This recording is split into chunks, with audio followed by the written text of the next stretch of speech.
Good afternoon, this is Robert Radford bringing you another game from 50 Years of Chess.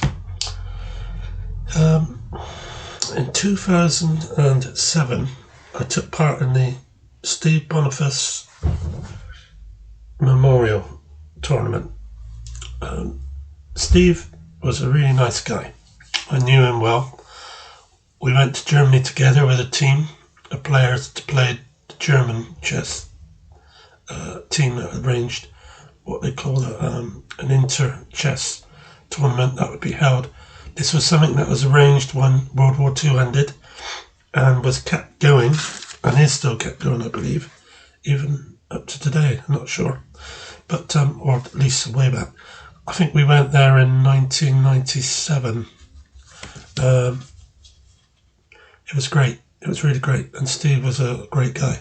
He was a chess controller and arbiter, and was really good at his job. And he wasn't a bad chess player either. Very nice man. And this tournament was a memorial to him. And I was playing in this tournament, and I had the white pieces. And I was playing a man named Kitson. I hadn't met him before, never knew him, but he was a very strong player. He was his rating at the time was 169 in old money, or the old ECF grade. But that would evaluate to about 1965 today. And I was around 1758. So he was stronger than me on paper. And I'll show you whether he was stronger than me over the board. Today, Mr. Kitson still has a good rating. He's quite strong. He's up around about the same. No, he's over 1900. He's closer to 2000, I think. So he's still playing well. He's playing in the Birmingham Chess League, I understand. I'd like to play him again one day. He was an unusual person. In appearance, he was very white. His hair was white, his complexion was white, very white-looking person. But a very nice man.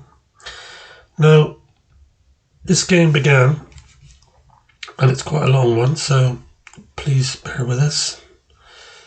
I played e4, e5, knight f3, knight c6, bishop c4, bishop opening. He's tucking a pawn on e4, defended it, bishop c5, c3, which is all normal book moves, and I played b4 line, trying to trap the bishop, but he just moved his a pawn up to prevent that. Now I'm attacking his pawn on f7, and he castled to make sure I couldn't, and I also castled. Played h6 to prevent the pin on the bishop on g5, pinning the knight, and I did the same. Played queen e7, a6 to drive the bishop back, knight out. I probably should have played bishop e3 and allowed him to double my pawns, but then I can easily move my d pawn up and get something going from that. But I didn't, and he played knight d8. Pawn takes, bishop takes. That's why he played knight d8, because he wants to come into e6, and he's got a good square on f4 if I don't move my knight in a minute and make sure he can't go in there. So I did move my knight, and so he came to c5 instead, and he's hitting the pawn on d3. So I come back to c2. He's now attacking my knight, bishop to e6. I probably should have gone knight either d2 or e3, but I didn't. I played bishop e3 instead. I want to complete my development, and he attacked my bishop, and so I took his took his knight on c5, because it's a good knight. It's a very good knight. So I took it and then retreated with my white square bishop. this has caused me a problem now because he's taken a knight on c4, which, like I said, I should have moved back to either d2 or e3. So he's given him a -2 against me, -2.0 against me now. So he stands a little bit better. Not winning it too, but certainly has an advantage. He's taken the pawn, so I've now dropped a pawn. And he's doubled his rooks, so I have to exchange one of those to take the pressure off. Played rook into d1. He's now gone up to 2.6 advantage against white, so it's not looking so good now, 2.8 even. So I put my knight back. I'm defending here now. Don't like this position of having to defend in this way. I'm not playing any counter-attack at all. So I drive the rook away, he went back, and I'm trying to find some way of getting back into this game. As I move the knight back, he's attacking the bishop and defending. As I'm going to play bishop to c2, attack his queen, but he's gone. He's been very good at reading my moves and playing proactive moves.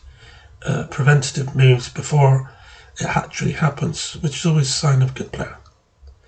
g3. Now he wants a rook swap. So I moved my king off the back rank, and he took, and I took the knight. Now he's attacking my knight and my pawn if I should move the knight on c3. So I had to bring the queen across to cover both. He's gone bishop into a3. Probably wants a queen swap here on b2, so he can hit that weak pawn, keep that bishop there, stopping my knight from moving. So I took the bishop, he took the queen, and king f3. So I've actually got my king into the game, but things are getting worse according to Stockfish. I'm now 3.8 down, and that's giving him a win.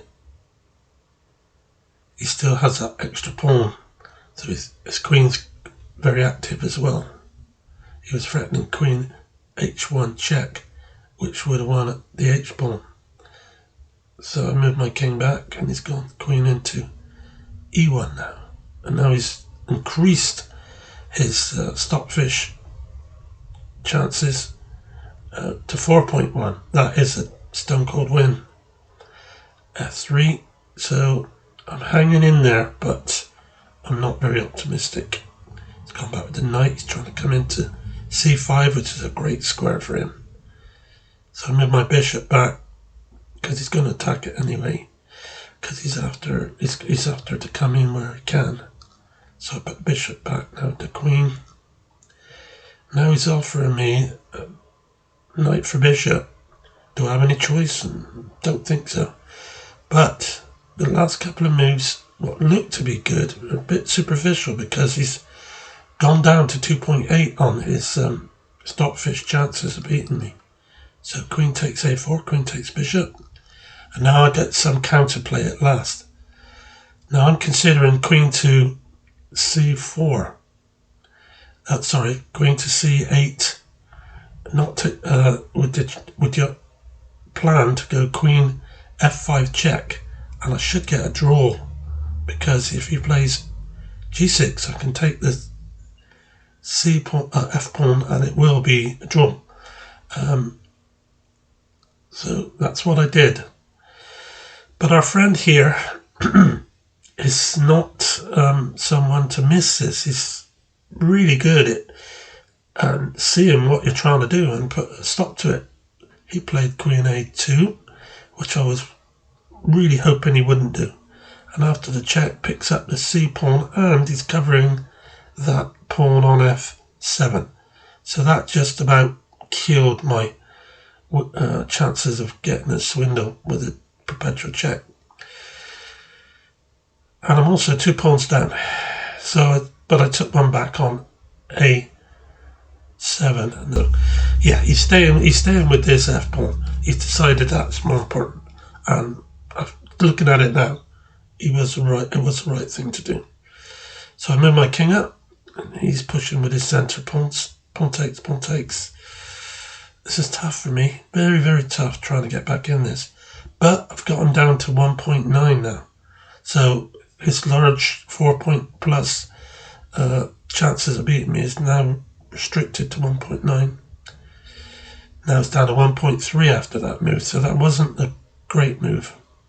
I've gone king into f2, trying to come into the centre to combat these pawns that he's pushing forward. Now he should have played, according to Stockfish, queen f3, but he pushed the f-pawn. At g5, this is where I had to draw. I played queen a4, but I should have went queen into e7 check, and wherever he moves, I pick up the e-pawn, so I would have got my pawn back. We're dead even at this stage. Stockfish has given us even because that's the move I should have made, as the arrow is pointing out. It would have been queen e7, king probably to g6, queen takes e5, queen c5 check, queen d4, and then maybe queen a5. So that's drawn. But I didn't. I missed my opportunity that I've been hoping for the whole game by playing queen a5. Why I went there, don't really know. I think I was hoping to get behind him, but I could have done it then. Anyway, let's see how it goes.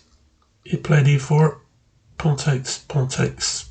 Still only 0.5 on the Stockfish. So I played queen a7.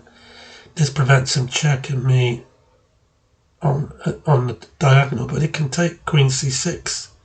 But first of all, he's got an answer to the check. So he's gone king g6, and I brought my queen back.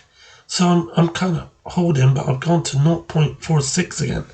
So I've lost my way again as he's played queen to f6, and he's threatening a really dangerous queen g3, f3 check. This, I really blew it. So I had to take. And now really it's a one game because I cannot, he's got that passed pawn and he's going to get through, I'm sure. So Stockfish has given him 96% chance of beating me in this game. I took the pawn, he took the pawn, gone back to d2, king d4, let's push that pawn. He's just got to play it right, and he's got me, but I'm close to drawing if he can't play, if he fails to play this right. I'm staying in front of the pawn. He's given me that pawn. Now that's very bold, but he's calculated this right.